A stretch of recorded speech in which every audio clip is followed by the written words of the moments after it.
Top 500 খবৰ বন্ধু চাবলৈ হ'লে আমাৰ চেনেলটো ছাবস্ক্ৰাইব কৰি ভিডিঅ'টো লাইক কৰি ভিডিঅ'টো শ্বেয়াৰ কৰি দিব আগলৈ।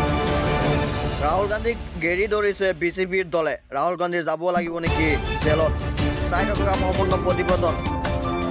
কি কৈছে হিমন্ত বিশ্ব শৰ্মাই? বিদেশী ভ্ৰমণ কৰিবলৈ ক'ত টকা পালে ৰাহুল গান্ধীয়ে? ৰাহুল গান্ধীৰ টকাৰ উৎস কি? ৰাহুল গান্ধীক ঘেৰি ধৰিলে সাহসীয় দল বিজেপিয়ে। 22 বছৰত 54 বাৰ বিদেশ ভ্ৰমণ। এঘৰখনকৈ দেশ ভ্ৰমণ কৰিছে ৰাহুল গান্ধীয়ে। এই 22 বছৰত খৰচ কৰিছে 60 কোটি টকা। 2004 চনৰ পৰা 2026 চনলৈকে বিদেশ ভ্ৰমণ ব্যস্ত হৈ আছিল ৰাহুল গান্ধী। কিন্তু 2013 পৰা 23 বৰ্ষত ৰাহুল গান্ধীয়ে আয় আছিল মাত্ৰ 11 কোটি টকা। 5 গুণ অধিক ধন ক'ৰ পৰা আহিল ৰাহুল গান্ধীৰ হাতলৈ? কেনেকৈ ক'ৰ পৰা ইমান টকা পালে ৰাহুল গান্ধীয়ে? আমাক উত্তৰ লাগে। ৰাহুল গান্ধীৰ বিৰুদ্ধে সৰব বিজেপিৰ সংসদ সম্বিত পাত্ৰ।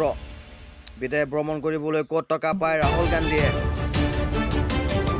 राहुल गांधी के सबसे बड़े विपक्षी दल के मुख्य नेता LOP लीडर ऑफ ऑपोजिशन आदरणीय राहुल गांधी लगभग 22 वर्षों से इलेक्टेड ऑफिस में है। 22 वर्षों से 22 वर्षों में वो कितनी बार विदेश गए?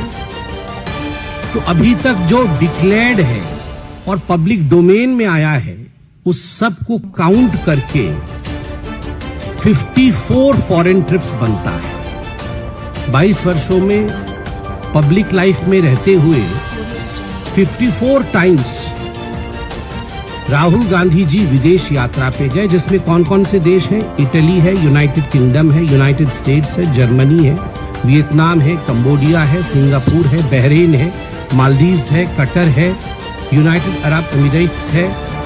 और 3 मई 2026 को एक्स और सोशल मीडिया के पोस्ट पर जो फुटेज सर्कुलेट हुआ, जो अनअनाउंस्ड यात्रा रही, उसमें मस्कट और ओमान भी है।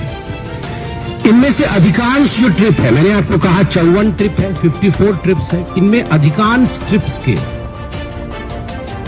ऑन रिकॉर्ड कॉलम फिल है, मतलब वो ऑन रिकॉर्ड गए हैं।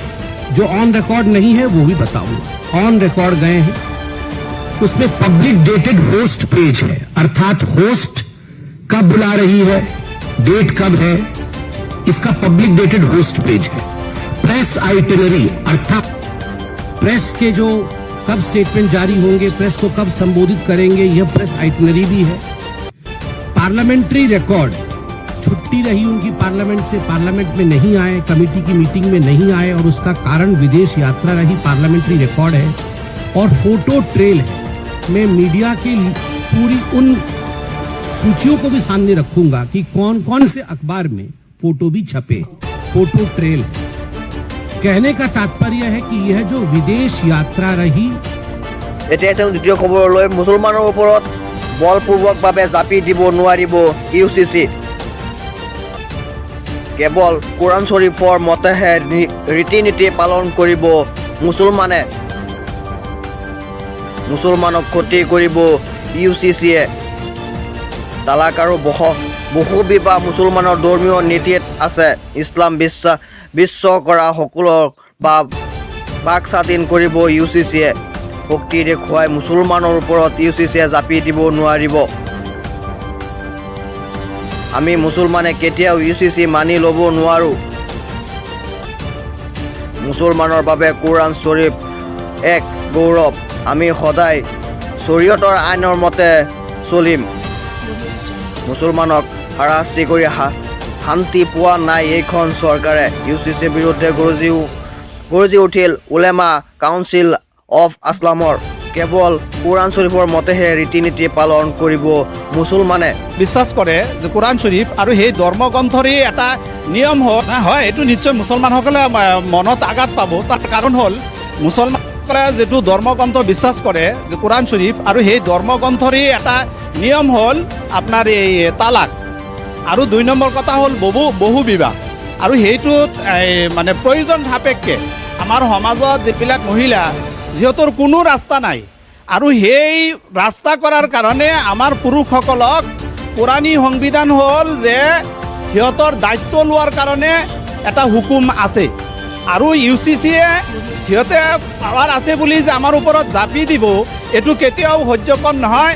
তাৰ কাৰণ হ'ল এইটো হ'ল আমাৰ মুছলমানসকলৰ ইছলাম ধৰ্মৰ যিবিলাক বিশ্বাস কৰা মানুহ আছে সেইবিলাক সকলৰ কাৰণে এইটো সিহঁতৰ বাক স্বাধীনতা আৰু আমাৰ পৰা কোনোবা পাৱাৰত সিহঁতৰ পাৱাৰ আছে বুলি আমাৰ বাক স্বাধীনতা কাঢ়ি ল'ব এইটো আমি ধিক্কাৰ জনাইছোঁ, আমি গৰিহণা দিছোঁ আৰু এনেকুৱা কামৰ পৰা আমাৰ এই বৰ্তমান নতুন গভৰ্ণমেণ্টৰ যিটো এই হিমন্ত বিশ্ব শৰ্মা ডাঙৰীয়াৰ নেতৃত্বত যিখন গভৰ্ণমেণ্ট আহিছে তেওঁক আমি আহ্বান জনাম। অসমত আৰু ডাঙৰ ডাঙৰ সমস্যা আছে, যেনেকৈ ভাৰতবৰ্ষৰ লগতে অসম বৰ্তমান সময়ত যিটো অৰ্থনৈতিক সংকটত ভুগি আছে আৰু সেই সময়ত প্ৰথম কেবিনেটত সিদ্ধান্ত ল'ব লাগিছিল যে আমি কেনেকৈ ভাৰতবৰ্ষৰ লগতে অসমত অৰ্থনৈতিক সংকট কেনেকৈ আমি মুচিব পাৰোঁ আৰু ঋণ যিখিনি আছে সেইখিনি আমি ধাৰ কেনেকৈ মাৰিব পাৰোঁ আৰু নতুনকৈ ঋণ নোলোৱাকৈ আমি অসমখন কেনেকৈ এটা সুচাৰুৰূপে চলাব পাৰোঁ সেই চিন্তা কৰিব